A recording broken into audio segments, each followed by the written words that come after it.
République. Mais actualité pour actualité, ce projet de loi adopté par l'Assemblée nationale portant suppression du poste de Premier ministre, en attendant bien sûr sa promulgation par le chef de l'État et sa publication dans le journal officiel. Abdelaziz Kébé, dites-nous, aujourd'hui, avec le recul, quel regard jetez-vous tant sur le fond que sur la forme, justement, qu'est-ce qui va se passer réellement après l'adoption en plénière?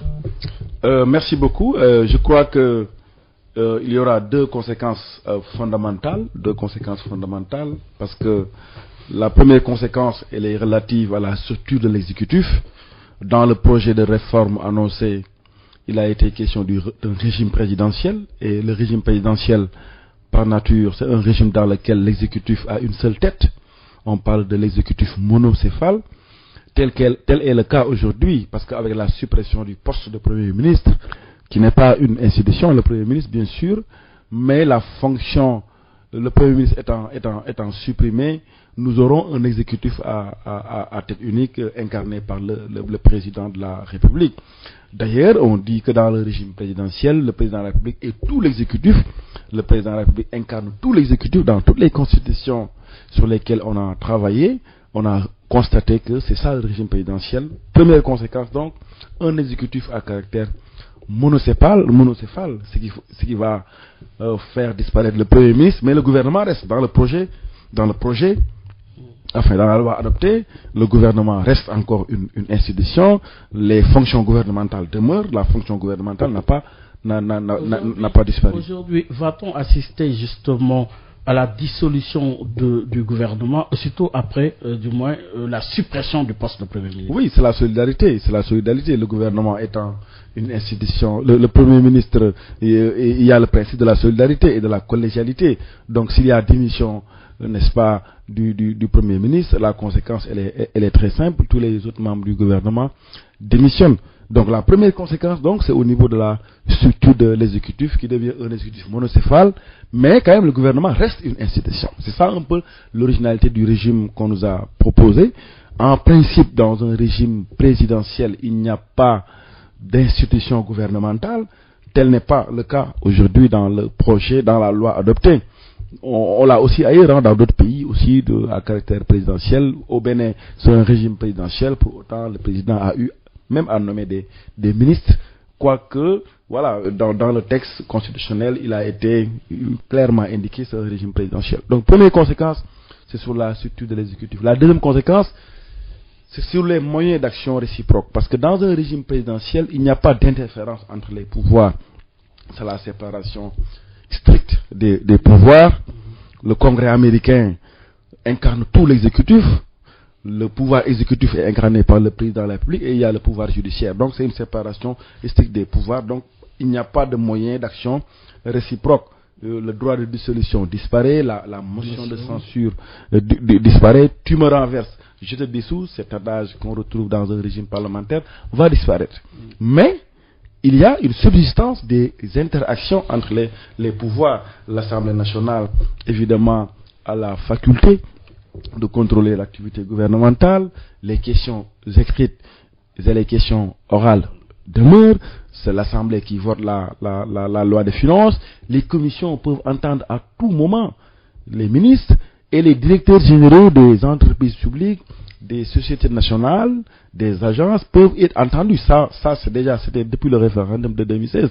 Donc, les moyens d'action réciproque demeurent, sont théoriquement supprimés, mais il y a des interférences entre les pouvoirs. Tel est, en tout cas, le régime proposé, un régime présidentiel à exécutif rationalisé, un régime présidentiel dans lequel les moyens d'action réciproques, avec une subsistance des interférences entre les... L'argument justement qui a été avancé dans l'exposé des motifs, c'est pour justement une administration beaucoup plus efficace pour le chef de l'État. Oui, ça, vous partagez cet argumentaire? Relativement, parce que bon, déjà en 1983, c'est le même argument qui avait été soulevé. On avait dit qu'à l'époque, pour une administration beaucoup plus efficace, pour une administration de célérité, il faut supprimer le Premier ministre. Vous savez, le Premier ministre, c'est une sorte d'échelon intermédiaire, c'est l'organe d'instruction, c'est l'organe d'impulsion qui coordonne Donc c'est une fonction vraiment qui est importante. D'ailleurs, dans certaines constitutions, comme au Niger, on dit que le Premier ministre définit la politique de la nation, le Premier ministre a des pouvoirs importants. Donc voilà, c'est ce qu'on peut dire à ce niveau. L'institution gouvernementale demeure. Le fast-track, bon, je crois que la suppression du poste de Premier ministre ne suffit pas. Le fast-track dépasse la suppression du poste de... Concrètement, c'est la réforme de notre administration. Dans son intégralité. Nous avons une administration héritée de la France, une administration construite autour de principes qui ne mettent pas en relief forcément la performance. Notre administration est régie par la loi 61-33. Si on veut vraiment le fast-track, si on veut une administration performante, il faut d'abord réformer la loi 61-33, il faut réformer l'organisation administrative, élever les principes de performance, de célérité en principe constitutionnel, comme cela se fait dans certains pays. Donc la suppression du poste de Premier ministre n'est pas forcément la meilleure solution pour avoir une administration performante, une administration, n'est-ce pas, qui répond aujourd'hui aux standards démocratiques. Oui, alors dites-nous, cette réforme finalement obéit-elle à des visées plus politiques que techniques? Bon, vous savez, le président de la République, il est politique, hein. Tout président est politique. Probablement, il y a des motivations politiques. Je ne suis pas spécialiste de politique, pas forcément. Peut-être que, voilà, c'est pour préparer les élections législatives. Je ne sais pas. Local, je ne sais pas. En tout cas, ce qui est clair, c'est qu'on va vers un renforcement des pouvoirs du président de la République. Ça on peut le dire. Hein.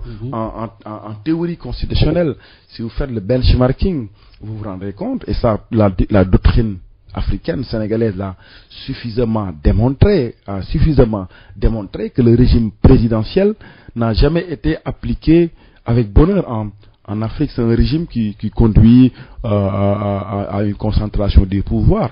Pourquoi? Il y a deux raisons fondamentales.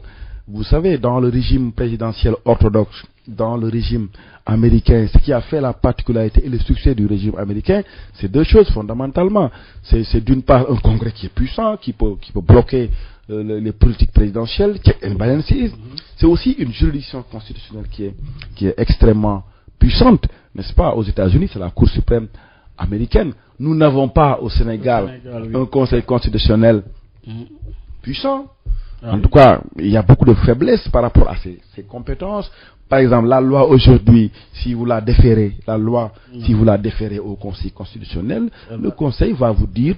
incompétent. Oui, le Conseil va vous dire que je n'ai pas la compétence de contrôler les lois de révision de la Constitution. C'est pourquoi, dans le centre de recherche, on a considéré le CERIF qu'en réalité, la réforme, elle était insuffisante. Insuffisante fondamentalement parce que il n'y a pas de contre-pouvoir actuellement réel. Vous savez, dans un régime, ce qui fait la particularité d'un régime présidentiel aussi, c'est la limitation du mandat forte. La limitation forte du mandat. Vous savez, dans un régime parlementaire, on dit que la reine, elle règne, mais elle ne gouverne pas. Donc le président dure au pouvoir, il n'y a pas d'enjeu particulier. En revanche, dans un régime présidentiel, le président incarne l'exécutif et le président est responsable devant le peuple. Mais dans notre constitution, c'est une limite de cette réforme. Le principe, c'est que le président est irresponsable, sauf en cas de haute trahison, notion d'ailleurs qui n'est pas définie dans notre constitution. Donc le président est irresponsable.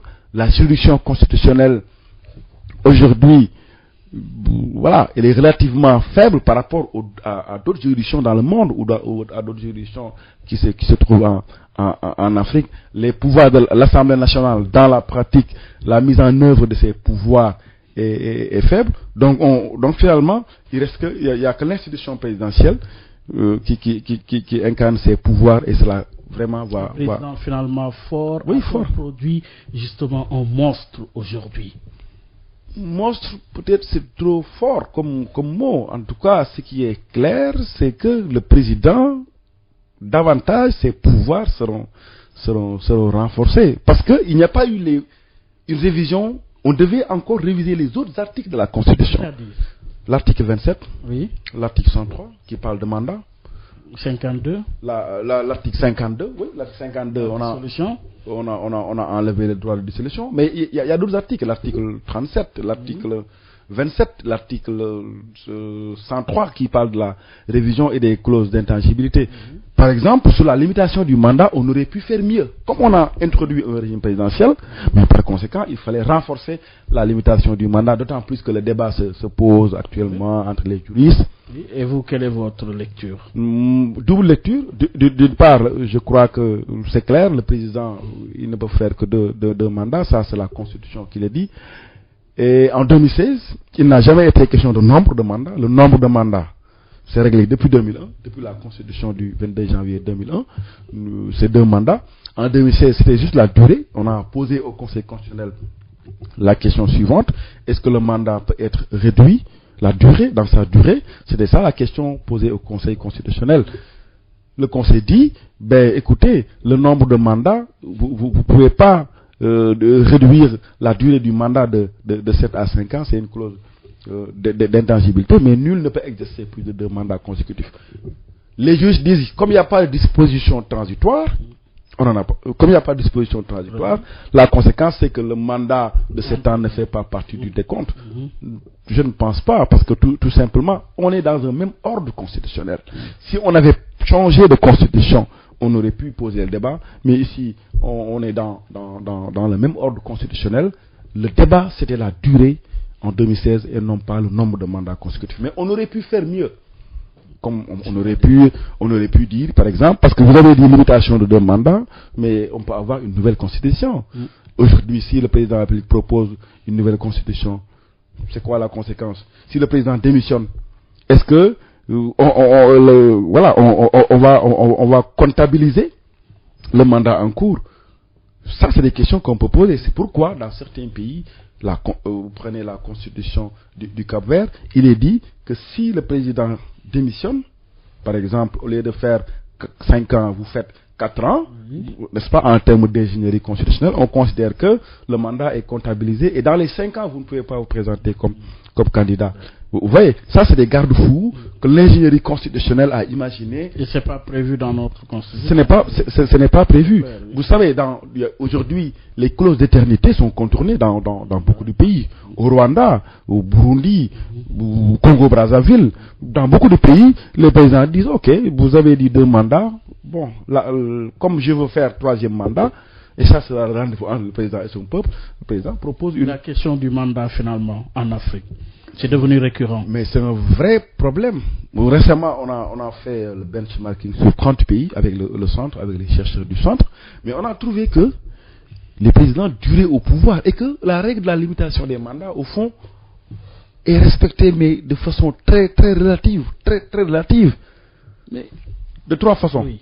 Soit on change, on adopte une nouvelle constitution. Oui. Soit en cours de mandat, on révise la constitution et on dit que le mandat en exécution en cours n'est pas concerné. Vous voyez, c'est une façon de contourner la limitation du mandat présidentiel. On peut adopter une nouvelle constitution, on peut réviser le mandat en cours ou tout simplement faire sauter le verrou. Ouais. Au Sénégal, vous savez très bien que M. Gueye, la règle de la limitation des mandats, elle date de 1970. Depuis 1970, on a dit désormais c'est 2 mandats. Mais plus loin, on l'a enlevé, on l'a restauré, on l'a enlevé, on l'a restauré. C'est pourquoi le mérite.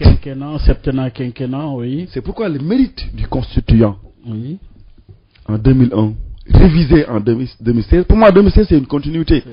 On pose le principe que désormais c'est 2 mandats. Et on dit, ça devient vraiment une clause d'éternité. Désormais la durée, c'est 5 ans, parce que bon, le quinquennat correspond un peu dans le monde à la respiration démocratique. Mais nous, dans le benchmarking, Cameroun, Togo, Bénin, non pas Bénin, Cameroun, Togo, Burkina Faso. Bénin, je parle du Bénin parce que quand même les députés ont voulu proroger les mandats, le juge a refusé. Quand le président Talon récemment a voulu, le juge a voulu modifier. Le juge constitutionnel. Oui. Cela veut dire quoi? Que c'est un vrai problème. Vous allez en Afrique centrale, au Tchad, en 2018, le président il dit ok, j'adopte une nouvelle constitution.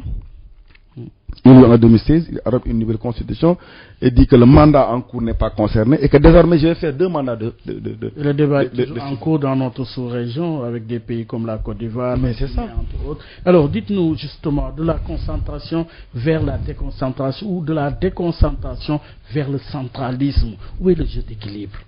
L'équilibre. Le jeu d'équilibre, c'est l'équilibre qu'il faut chercher, ni trop peu ni trop, pour parler en langage plus simple. Parce que quand la concentration des pouvoirs est extrêmement dense, vous connaissez la logique, ça peut étouffer, ça peut créer des contestations populaires. Mais en revanche aussi, on se pose des questions. Est-ce qu'il ne faudrait pas en Afrique avoir un président quand même qui a les pouvoirs nécessaires pour pouvoir, pour éviter l'instabilité? C'est des questions d'analyse de sciences politiques. Mais en tout cas, nous pensons que simplement, il faut qu'il y ait quand même tout de même un équilibre des pouvoirs. Parce qu'il n'y a pas équilibre des pouvoirs. Si le Conseil constitutionnel ne peut pas contrôler une loi de révision de la Constitution, mais c'est problématique. On aurait pu élargir les compétences du Conseil constitutionnel lors de la réforme. Vous savez, ailleurs, la Constitution, vous savez, quand le Conseil constitutionnel dit, moi, j'ai pas la compétence de réviser une loi, de contrôler, mais c'est à juste titre, parce que la Constitution ne lui donne pas la compétence. Ce qu'on reproche au Conseil, en revanche, c'est que le Conseil manque souvent d'audace. Le Conseil aurait pu interpréter de façon plus énergique les dispositions de la Constitution. Ailleurs, les juges l'ont fait. Les juges ont arraché des compétences. Mais le Conseil préfère être dans une démarche assez minimale, ou pour ne pas dire minimaliste, dans la lecture de ses compétences. On ne peut pas lui faire un grand reproche, parce que le Conseil a des compétences d'attribution. Mais on peut faire mieux. Et là, c'est pourquoi dans la réflexion, il a été proposé de réviser aussi les articles qui réglementent la compétence du Conseil constitutionnel. Par exemple, l'article 92 et 10 expressément que le Conseil peut statuer sur une loi qui révise la Constitution. Je crois que cela ne fait que encourager. En attendant bien sûr la promulgation, en attendant la publication dans le journal officiel, aujourd'hui le président de la République a toutes les prérogatives par rapport à l'objectif d'efficacité qu'il recherche aujourd'hui. Vous savez, l'efficacité dépasse la simple suppression du poste de Premier ministre. C'est une réforme en profondeur de l'administration. D'abord d'un point de vue organique. Je voulais prendre l'exemple des finances publiques. Oui. Si vous prenez aujourd'hui les finances publiques, nous avons regardé des directions qu'on a héritées de la France. Oui. Nous avons la direction générale des impôts et des domaines, direction générale de la comptabilité publique et du trésor, direction générale des douanes. Nous avons beaucoup de directions éclatées. Mais dans les tendances aujourd'hui, il y a une tendance à la fusion des administrations. C'est le cas de l'Office togolais des recettes. C'est le cas au Ghana. C'est le cas au Rwanda. La centralisation justement des caisses aujourd'hui. Oui, parce qu'on a considéré que le fait d'éclater les administrations, l'éclatement est source de lenteur pour certains. L'éclatement est source de paralysie de l'action administrative. Donc mieux vaut fusionner ce qu'on appelle les offices de recettes. Vous savez, cette formule, elle est très intéressante, parce que dans les offices, vous devez, le directeur général est choisi sur appel à candidature.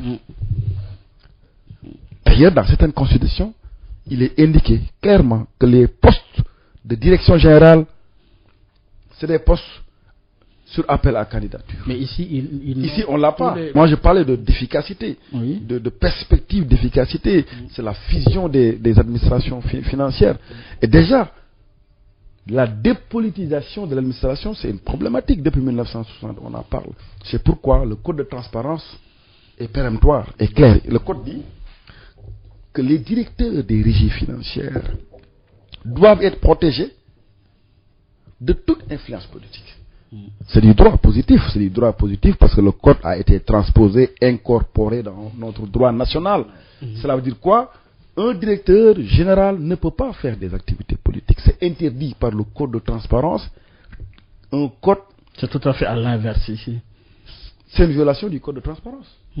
Parce que le code a été transposé. Le code dit les administrations doivent être protégées contre toute influence politique. Parce que vous savez, aujourd'hui, dans les tendances mondiales, il y a des réformes en termes d'éthique, en termes d'intégrité. Si vous ouvrez le code de transparence de l'UEMOA, vous avez, n'est-ce pas, une section intitulé Intégrité des acteurs. C'est pour dire aujourd'hui que le droit dépasse le simple fait de poser la légalité. Il y a aussi l'intégrité, la question de l'intégrité des acteurs, la question de l'éthique, la question de la déclaration de patrimoine. Si vous allez dans les nouvelles administrations aujourd'hui, les inspecteurs des impôts et des domaines, les inspecteurs des douanes, les inspecteurs qui travaillent dans des régies financières déclarent leur patrimoine. C'est ça le fast track. Le fast track pour moi, c'est d'abord la réforme de l'administration. C'est pas vers une agenciation de l'administration. L'agenciation est intéressante, mais pas une agenciation à outrance. Une agenciation à outrance, on parle de cette agenciation comme étant la norme aujourd'hui. Non, pas forcément. Pas forcément. En tout cas, l'expérience montre que il y a beaucoup de dysfonctionnements au sein des agences. Ça, il faut voir les rapports de l'IGE.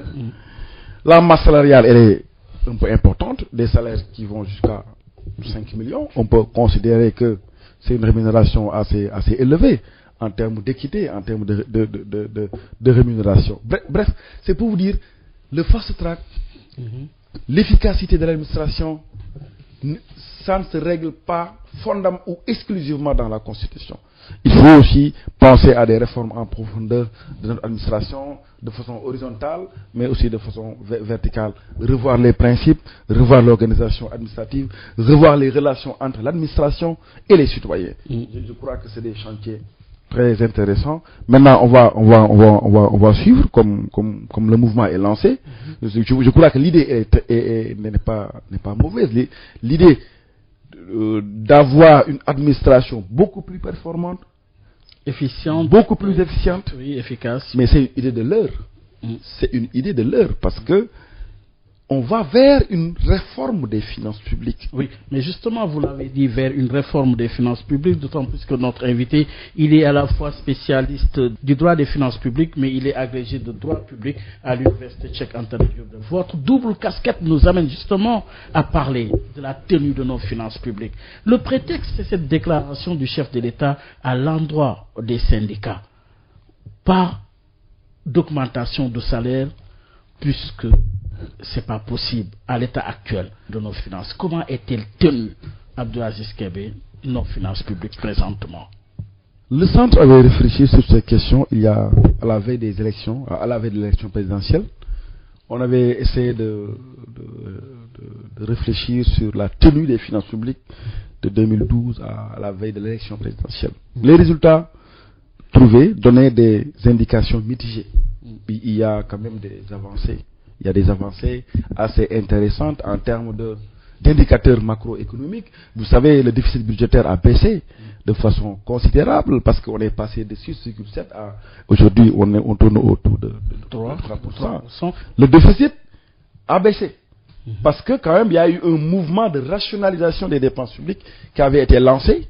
Malheureusement, on commence à un effet plus ou moins. Mais je vais vous dire, de ce point de vue, il y a une croissance économique. L'inflation, tout le monde l'a constaté, est relativement maîtrisée. Le solde budgétaire global est relativement maîtrisé. Donc, il y a des indicateurs qui montrent que la tenue des finances publiques a connu quand même entre 2012 et 2018, au plan macroéconomique, des avancées assez considérables. Si on s'arrête sur la masse salariale aujourd'hui, puisque cette déclaration, elle vise justement à une opposition à toute forme d'augmentation des salaires. Cette masse salariale, Abdou-Aziz Kébé, est justement équivaut à 683 milliards, c'était en fin 2018. Soit le quart du budget aujourd'hui, une augmentation de 510 milliards en 18 ans, puisque le nombre de fonctionnaires est passé de 66 000 en l'an 2000 à 130 000 aujourd'hui. Deuxième poste, justement, de dépenses derrière le service de la dette aujourd'hui. Vous en convenez? En réalité, le premier poste, c'est la dette. C'est la dette. Derrière la dette, 863 milliards en projection 2019. Vous savez. Donc vous avez une masse salariale. Une dette d'abord. Oui. Titre 1. Une dette publique. Deuxièmement, titre 2. La masse salariale. Titre 2. Dépenses personnelles, c'est la masse salariale. Oui. Nous avons une masse salariale. Vous avez aujourd'hui une masse salariale. Dépenses de personnel, vous avez 743 milliards.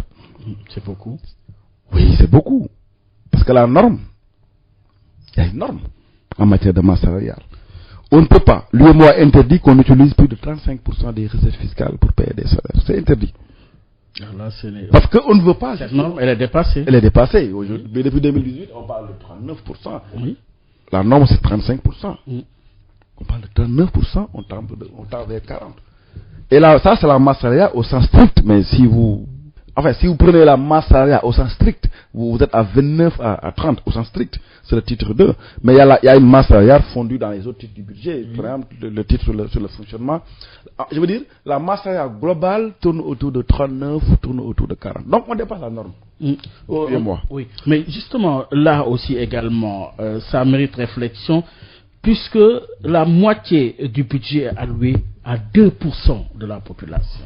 Ce déséquilibre, comment vous... Mais ça pose de véritables problèmes. 2% du moins qui occupe, qui mobilise plus de la moitié du budget. Vous savez, ça pose des problèmes d'équité, de répartition équitable des richesses. Vous prenez la question, pour répondre à votre question. Vous savez, le problème, c'est pas forcément... En fait, le problème, c'est pas que la masse salariale elle est élevée. C'est vrai qu'elle est importante par rapport à la norme.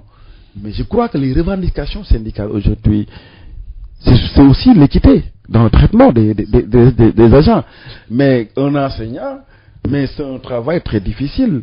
Quelqu'un qui est dans la santé, c'est un enseignant très difficile. Est-ce que le membre du Conseil économique, social et environnemental est beaucoup plus méritant en termes de rémunération?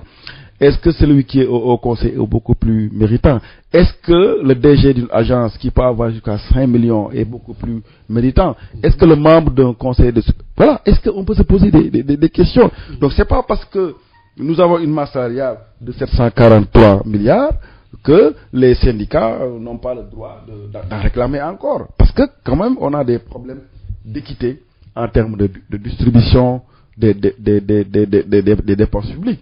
Si vous prenez les institutions constitutionnelles, vous trouvez des chiffres assez importants en termes de consommation de crédit. Vous prenez le Haut Conseil des collectivités territoriales, en 2 ans, c'est 14 milliards.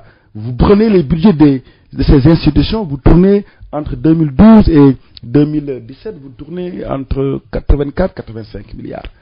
Donc ça pose véritablement, c'est le budget, voilà, de ces institutions. Mais là aussi, les salaires, notamment la disproportionnalité des régimes indemnitaires, l'agenciation des contrats spéciaux, les recrutements. Oui. Beaucoup d'argent. C'est ça le fast track. Le fast track, c'est la modernisation de l'administration, c'est l'équité dans le traitement, c'est la transparence dans les recrutements. C'est ça le fast track, c'est ça la modernisation de l'administration. Donc, de ce point de vue, je crois qu'il y a des efforts encore à faire. Il y a une étude qui avait été faite sur la rémunération du personnel. L'étude montre qu'il y a beaucoup d'iniquité, il y a beaucoup d'inégalités en matière de traitement. Et je crois qu'il faut plus d'équité. Mais qu'est-ce qui l'explique? Et ça se pose un peu partout en Afrique. Il y a quelques mois, quelques recherches faites dans d'autres pays montrent que c'est une problématique globale. Donc on connaît quoi les raisons pour lesquelles il y a beaucoup de tensions, parce que les gens pensent aussi que le traitement n'est pas équitable. Il y a les institutions publiques qui consomment beaucoup de crédit, ça c'est connu. Vous regardez les budgets, vous vous rendez compte que le fonctionnement est extrêmement élevé. Vous prenez le budget de l'État, vous êtes à plus de 800 milliards de fonctionnement, vous êtes à plus de presque 900 milliards de dépenses de transfert. Voilà, donc le problème, c'est moins la masse salariale, c'est plutôt un problème de distribution équitable des richesses, en tout cas si on raisonne en termes on a vu également, vous avez parlé des dépenses de transfert, c'est un gros problème. Oui. En quoi? Parce que les dépenses de transfert, il y a 2 catégories de dépenses de transfert. Il y a les transferts courants et les transferts en capital. Oui. Les transferts courants, c'est les transferts que l'État fait pour permettre à certaines structures de fonctionner. Les transferts en capital, c'est le fonctionnement. Et aujourd'hui, les dépenses de transfert sont extrêmement élevées parce que c'est des dépenses données à d'autres structures sans pour autant que ces structures ne développent une politique budgétaire de rentabilité de de la dépense publique. Oui. Vous prenez les institutions infra-étatiques, vous vous rendez compte que le fonctionnement est extrêmement élevé par rapport à l'investissement. Donc, il y a des problèmes en termes de distribution de la richesse, en termes de dépenses publiques, en termes d'équité, et tant que ces problèmes ne sont pas réglés, cela peut causer les fonds politiques. Oui. Oui. Qu'en est-il réellement? C'est aussi un goulot d'étranglement pour des économies comme les nôtres. Vous savez, dans certains États, comme en France, les fonds politiques, depuis 20 ans, sont contrôlés. On a créé une commission depuis la fameuse loi de finances de 2001 en France, pour dire que désormais, chaque année, même si le contrôle n'est pas un contrôle populaire, il y a quand même un contrôle à l'interne de l'utilisation des fonds politiques avec la Cour des comptes, avec le Sénat, etc. Quelles sont les institutions détenant ces fonds politiques aujourd'hui? Il n'y a pas de texte. Il n'y a pas vraiment... C'est très difficile, quoi. Moi, je n'ai trouvé aucun texte qui dit spécifiquement, voici les bénéficiaires des fonds politiques. Voici la liste des personnes bénéficiaires de fonds politiques. C'est pourquoi... Mais le chef de l'État... C'est pourquoi, je dis, oui. je n'ai pas vu un texte. On aurait pu prendre un texte, un décret, pour dire, ok, désormais, les fonds politiques seront... Voici les bénéficiaires des fonds politiques. Et mieux, voici les dépenses qui doivent être financées par ces fonds politiques. Évidemment, le président dispose de fonds politiques. On peut connaître les fonds politiques en termes de... Vous savez, il n'y a pas de confidentialité. En termes de prévision, vous pouvez les avoir. Et en termes d'exécution à travers les comptes administratifs. Par exemple, les quelques statistiques montrent qu'entre 2012 et 2017, vous tournez autour de 100 milliards, de plus de 100 milliards de fonds spéciaux, de fonds politiques. Il y a une contribution très intéressante de Abdoulaye Sow. Très intéressante. J'ai vu qu'il a donné des chiffres très, très intéressants qui montrent que c'est un vrai problème. Et lui, il le dit à justice en disant que c'est un brouillard financier. C'est un brouillard parce qu'il n'y a pas de réglementation spécifique. Donc, deux choses fondamentalement pour les fonds politiques. D'abord, avoir un texte pour identifier les bénéficiaires de façon précise de ces fonds politiques. Dire que ces fonds politiques doivent être utilisés pour les raisons suivantes. Par exemple, en France, on dit que c'est des fonds alloués aux dépenses de sécurité. Mais ici, on a des rubriques, des lignes. Fonds de sécurité, fonds spéciaux, fonds d'intervention sociale, autres transferts. Autres transferts, rubrique fourre-tout. Et il n'y a pas de contrôle. On ne sait pas l'utilisation qui est faite des fonds politiques. Et du coup, la conséquence, c'est qu'on s'écarte de la norme UEMOA. Vous savez, l'UEMOA considère que le code de transparence, que l'argent public doit être contrôlé de façon publique. Parce que l'argent public, c'est au cœur de la démocratie et qu'aujourd'hui, toute l'information qui concerne les finances publiques doit être mise en ligne. Toute l'information doit être rendue banale. Mais de ce point de vue, on a beaucoup de difficultés, ce qui fait que d'ailleurs, le classement du Sénégal en matière d'indice de perception de la corruption, c'est un classement qui n'est pas très très honorable par rapport à d'autres pays, n'est-ce pas, comme le Cap-Vert, voilà. Oui, mais dites-nous également sous ce même registre, les collectivités locales, territoriales, aussi là également bénéficient de fonds, mais par rapport justement à leurs besoins, il y a un réel problème. Nous avons 599 collectivités territoriales. 2017, fin 2017, rapport publié, c'était 158 milliards de ressources. Faites le ratio. Surtout pour la plupart, c'est des ressources pour le fonctionnement. Oui, 76%. Sur les 158, 76%, c'est des ressources allouées au fonctionnement. C'est très compliqué, Bon, même si la loi aussi, aujourd'hui, on doit la réformer. L'acte 3, aujourd'hui, a créé beaucoup de difficultés. Parce qu'il y a plus de 385 communes rurales devenues communes, mais qui n'ont pas de cap.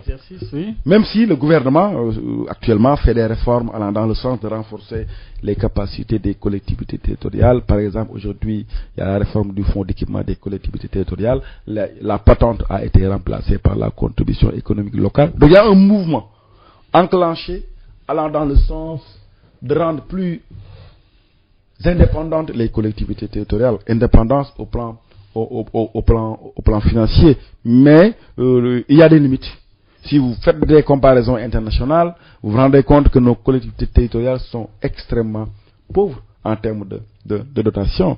Donc il faut renforcer l'autonomie des collectivités territoriales, il faut aller vraiment vers cette phase 2 de l'acte 3. Parce que n'oubliez pas que l'acte 3, c'est une donnée importante dans le plan Sénégal émergent qui est le référentiel des politiques publiques, notamment l'acte 3, gouvernance, institutions, paix et sécurité. L'acte 3 occupe une place importante. On a connu des moments de tension, de trésorerie, pour ne pas dire des problèmes en tout cas sous ce registre. Finalement, sommes-nous à l'abri d'éventuelles tensions ou est-ce qu'on va vers des problèmes de ce point de vue? Pour le moment, je crois qu'il n'y a pas de difficultés alarmantes si on regarde les indicateurs officiels donnés par notre État. Il n'y a pas de rupture de paiement de salaire, le pays fonctionne normalement. Mais on peut faire mieux en termes de gestion. On peut rationaliser davantage les dépenses publiques. Le Sénégal, au groupe consultatif de Paris, a levé beaucoup de ressources.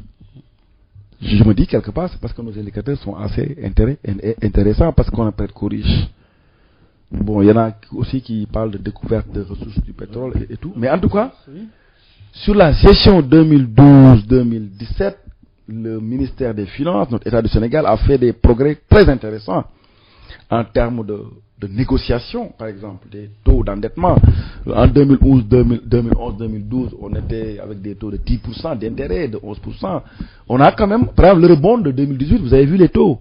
Des taux de 4,75, des taux de 6,75. Cela veut dire quoi? Qu'il y a une stratégie de mobilisation des ressources extérieures qui est extrêmement importante. Qui gonfle notre dette aussi. Oui. Oui. La dette, elle est élevée aussi. Oui, vous savez. Ça aussi, bon, voilà, c'est le débat. Vous savez, tous les pays sont endettés. Hein? Vous savez, pour moi, le problème de la dette, c'est très compliqué. Le problème de la dette, c'est que est-ce que l'État a des capacités de remboursement? C'est ça. Est-ce que la dette est utile? Est-ce que le pays est stable? C'est tous ces paramètres qu'il faut intégrer. C'est le premier poste de dépense. Oui. Oui. La dette, elle est importante. Oui. Vous savez, mon avis sur la question, c'est très simple. On peut s'endetter moins. La dette en soi, c'est un instrument de politique économique, théorie de John Maynard Keynes.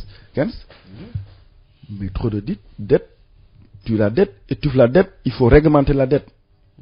Mais on peut s'endetter moins. Vous savez pourquoi? Parce qu'en réalité, il y a beaucoup de pertes de ressources. On perd énormément de ressources qu'on aurait pu mobiliser et s'endetter moins. Il y a une étude, bon, pour ne pas faire de publicité, de l'ONG 3D, très intéressante sur ces questions, qui montre que le Sénégal perd beaucoup de ressources. Mais vous savez qu'entre 2012 et 2016, c'est 900 milliards, c'est 950 milliards de reste à recouvrer, ce qu'on appelle des impôts qu'on n'a pas pu encaisser pour des dysfonctionnements. C'est ça le fast track. Dysfonctionnement de l'administration, des rôles d'imposition qui n'ont pas été envoyés à temps pour encaisser les impôts au niveau des postes comptables. Ça, c'est des dysfonctionnements, c'est des pertes de ressources.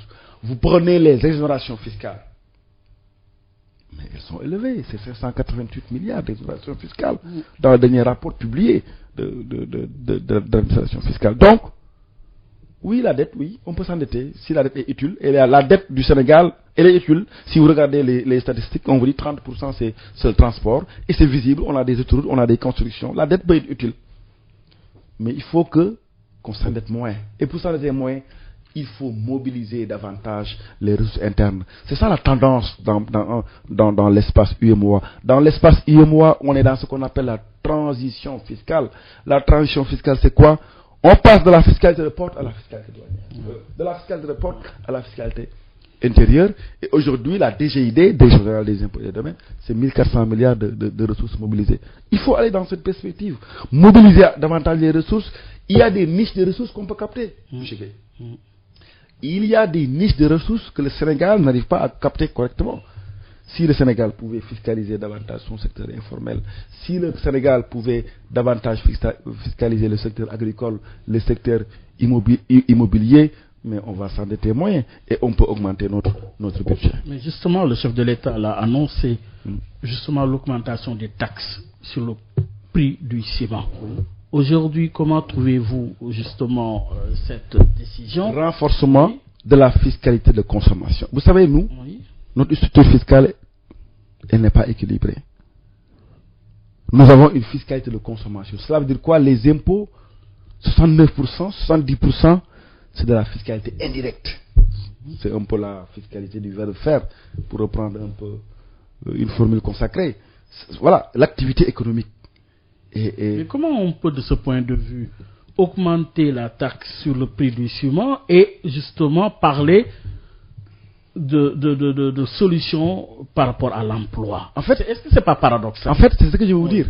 Je vais vous dire, souvent les stratégies fiscales que nous propose le gouvernement ne sont pas forcément les meilleures. Au lieu d'augmenter l'imposition indirecte, mais allez mobiliser les ressources, réduisez les exonérations fiscales. Est-ce que, par exemple, les exonérations fiscales levées octroyées dans le secteur extractif sont utiles? Le rapport de l'ITIE, l'initiative pour la transparence extractive, montre que l'emploi créé autour de ce secteur, regardez, tourne autour de 1%. Ah oui? Cela vous donne une idée du manque à gagner qui est important. Encore que ces dernières années, il n'y a plus de publication, on ne sait plus. Depuis 2014, pour les exonérations fiscales, je ne parle pas de l'ITIE qui est très régulier, très régulière plutôt. Pour les exonérations fiscales, il y a depuis 2014. La dernière publication, en tout cas connue, mise en ligne, c'est 2014. Alors que lui et moi considère, moi a dit que depuis 2015, que chaque année il faut faire un rapport. Et puis le Sénégal avait vraiment commencé à publier, c'était très apprécié. Mais depuis 2014, on sent une certaine latence. Fast track. Fast track, c'est mettre les rapports à la disposition des citoyens à temps. Le rapport de la Cour des comptes, on attend toujours le rapport de la Cour des comptes de ces dernières années. On attend le rapport sur les dépenses fiscales. On attend le rapport de l'OFNAC de 2017, de 2018. C'est ça le fast track. Donc, le fast track, c'est très bien, c'est une bonne formule, mais il faut réformer en profondeur, je crois, notre administration. Oui, mais de l'autre côté aussi, on parle du Sénégal comme étant le champion en termes de subventions. Il y a trop de subventions, les bailleurs de fonds, notamment FMI, tout ça, ne s'accordent pas sur la question. Du moins, ils rejettent. C'est une option de politique publique très intéressante. Pour moi, c'est une option de politique publique très, très intéressante. En 2018, on a déclaré une année sociale. Oui. Et ce qui prouve qu'il y a des avancées considérables en matière sociale, même si par ailleurs il y a beaucoup d'insuffisances, parce que l'accès aux services sociaux de base est encore très, très faible. Vous prenez les exonérations fiscales. Tout à l'heure, je vous ai dit que c'est 588 milliards. Oui. Mais les 2 tiers, c'est du social. Mais ça, c'est une option de politique publique économique. Nous sommes dans un état où le tissu économique est encore faible, et les disparités sociales sont encore faibles. Il faut que l'État est obligé de subventionner. Regardez, lors de la loi de finances rectificative, l'État était obligé de subventionner à hauteur de 500 milliards pour qu'il n'y ait pas une sorte de flambée. Les économistes, justement, parlent de respect de la vérité des prix. Est-ce qu'une économie peut supporter dans le long terme, justement, ces subventions? Je ne suis pas économiste.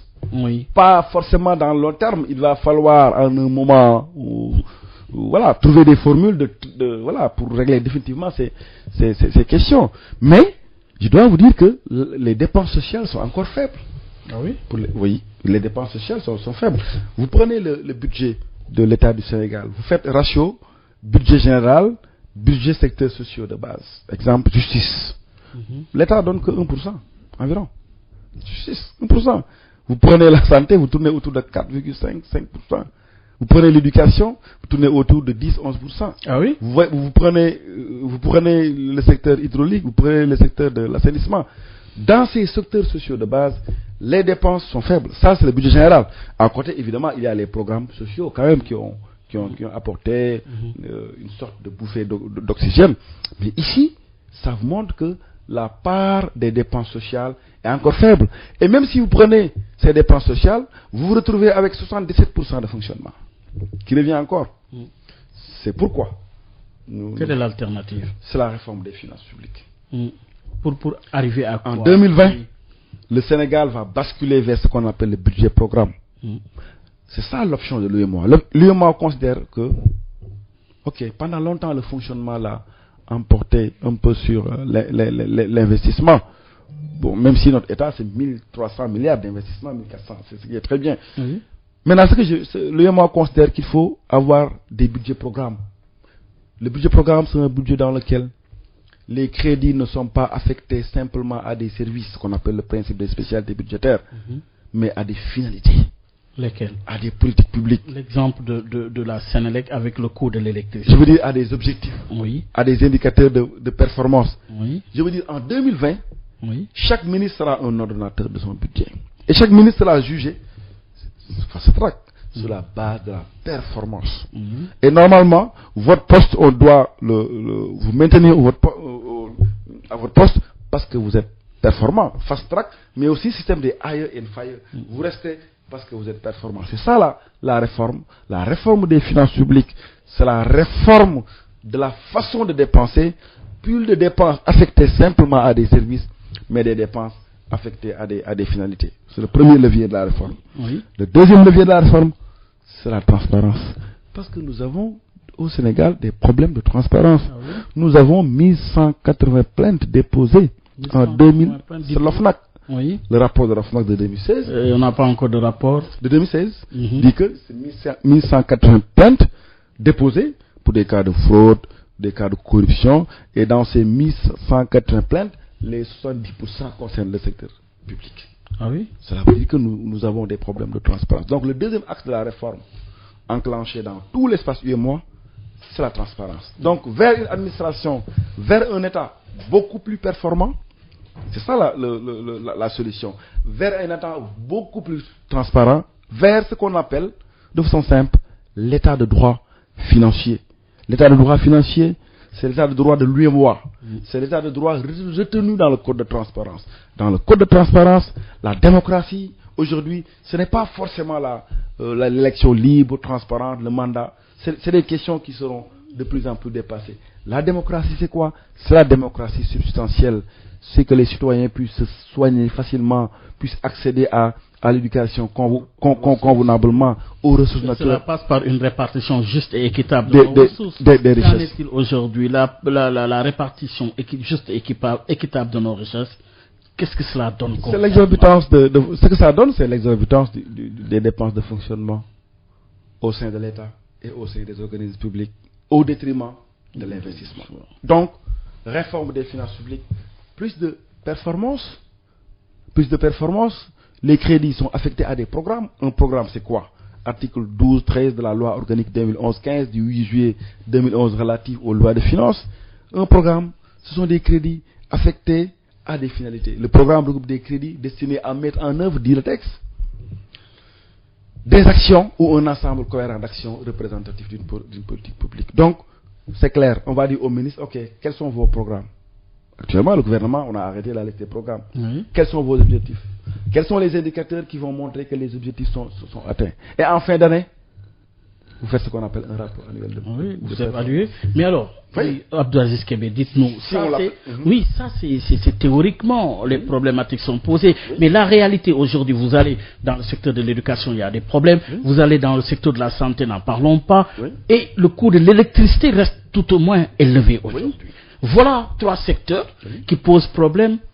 Quelle est la réflexion par rapport à cette réalité? Ce qui sur est le théorique, terrain? c'est ce Oui. qu'on va appliquer à partir de 2020. C'est dans quelques mois. Oui, mais Dans quelques mois, Oui. on va appliquer ce qui a été annoncé.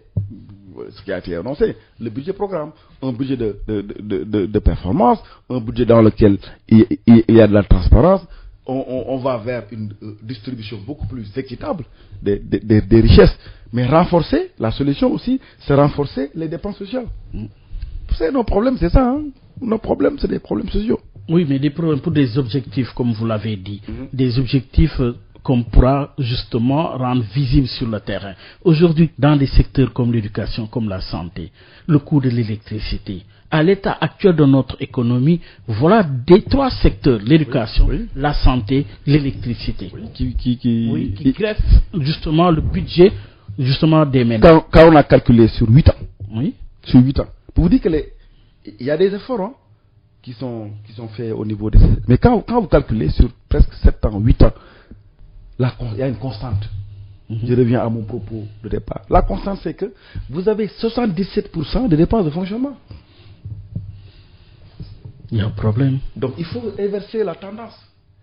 Et inverser la tendance, c'est notre façon de dépenser.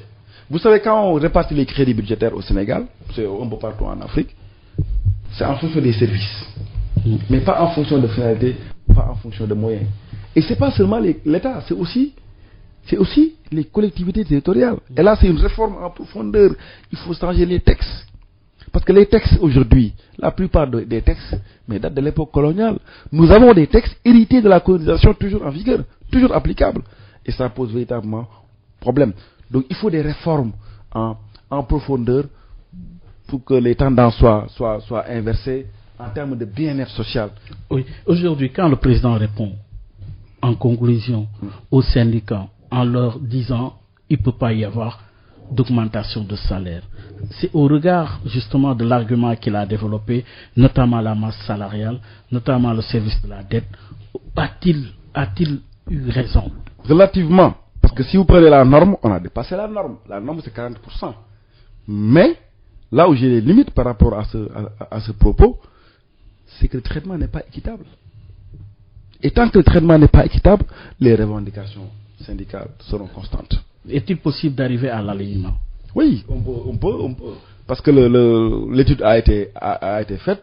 Maintenant, vous savez, l'exécution des politiques publiques, ça dépend de la volonté de l'État. Mais les problèmes sont connus en réalité, M. Gueye. Les problèmes de dysfonctionnement, de disparité en termes de traitement, de déséquilibre sont connus. Oui. Il faut juste aller dans le sens de l'action. Quelle en est la cause, justement, de ces déséquilibres, de ces dysfonctionnements? Pour quelle alternative? La cause, je crois qu'il y a plusieurs raisons. Il y a des raisons politiques, il y a des raisons sociales. Mais après, en 2018, il a fallu qu'il y ait des difficultés, des tensions sociales pour qu'on vote une loi de finances rectificative pour régler tous les problèmes. Y compris les problèmes des étudiants. On a augmenté même la bourse. Alors qu'on disait qu'il y avait des retards de bourse. Fast track. Le fast track aussi, c'est quoi? C'est avoir des procédures beaucoup plus efficaces, des procédures de célérité. Donc de ce point de vue, voilà, les problèmes sont connus. Voilà, il faut juste de l'action, il faut une volonté politique beaucoup plus affirmée. Et au final, le dénominateur commun, c'est quoi? C'est le bien-être social. Les finances publiques, l'objet des finances publiques, c'est quoi? C'est le bien-être social. C'est le capital humain. Et le capital humain, c'est l'axe du PSE. Voilà, donc il faut aller dans le sens de l'action et de renforcer tout simplement. Une dernière question. Le Sénégal est-il aujourd'hui rattrapé par ces mauvais choix économiques, ou est-ce que doit-il aujourd'hui aller dans le sens, justement, dans le sens de la continuité pour atteindre l'émergence qui est attendue? Pour moi, de ce point de vue, la difficulté que nous avons, dans tous les actes du PSE, il y a quand même des difficultés. On vous dit que la croissance, elle est extravertie. Ça, je laisse cette question aux économistes beaucoup plus indiqués. Mais ce qui est clair, pour atteindre l'émergence, c'est l'état de droit financier. L'émergence, c'est quoi? C'est que c'est l'axe 3 du PSE. La gouvernance. On a eu beaucoup de difficultés ces dernières années. Il y a eu beaucoup de scandales. Il y a des rapports qui ont été déposés. On avait, par exemple, vous prenez le rapport de l'OFNAC 2014-2015 qui disait que, voilà, au niveau du coude, il faut changer la gestion. Les rapports sont de la Poste aussi. Donc, moi, je crois que la difficulté aujourd'hui de notre État, c'est au niveau de la gouvernance des finances publiques, en termes de performance, en termes de transparence, en termes d'équité, en termes de traitement équitable des dossiers judiciaires, notamment lorsque les rapports des corps de contrôle rendus publics épinglent certaines institutions. Je crois que si on règle ces problèmes, le Sénégal peut vraiment atteindre l'émergence. Et sur la dernière ligne droite, c'est-à-dire son deuxième mandat est en cours, il a lancé des réformes. Aujourd'hui, il est attendu justement sur des résultats opérants, vite et rapides. Est-il justement, le chef de l'État, après ces réformes, est-il dans une phase difficile? Les gens disent maintenant que 5 ans, c'est pas beaucoup. Mais 5 ans aussi, en termes d'unité temporelle, on peut faire des choses intéressantes. Et la dimension économique, elle est très importante. Mais la dimension immatérielle, elle est aussi importante. Et la dimension immatérielle, je reviens à mon propos, c'est la gouvernance. c'est la gouvernance, la transparence, c'est renforcer les moyens des institutions des corps de contrôle, c'est réformer la loi sur la déclaration de patrimoine, qui n'est pas totalement en phase avec les standards démocratiques, même si quand même il y a des efforts. C'est réformer davantage la loi organique sur la Cour des comptes, c'est renforcer les moyens des corps de contrôle. Pour moi, c'est très bien la dimension économique, mais la dimension immatérielle, elle est aussi importante. Et la dimension immatérielle, c'est une gouvernance de vertu. C'est une gouvernance de vertu, le mot de la fin. La demande, elle est pressante. Les revendications sont sur la table. Quelle doit être la posture incarnée par le chef de l'État? A-t-il les cartes, justement, a-t-il les clés en main pour redresser et aller vite? Si on va dans le sens de cette gouvernance d'équité, de cette gouvernance dans laquelle la pression fiscale supportée, elle est supportée de façon équitable, gouvernance dans laquelle les dépenses publiques sont distribuées de façon équitable. Pour moi, c'est ça le premier combat. Pour moi, c'est ça le combat en Afrique. En Afrique, notre difficulté, c'est vraiment la gouvernance.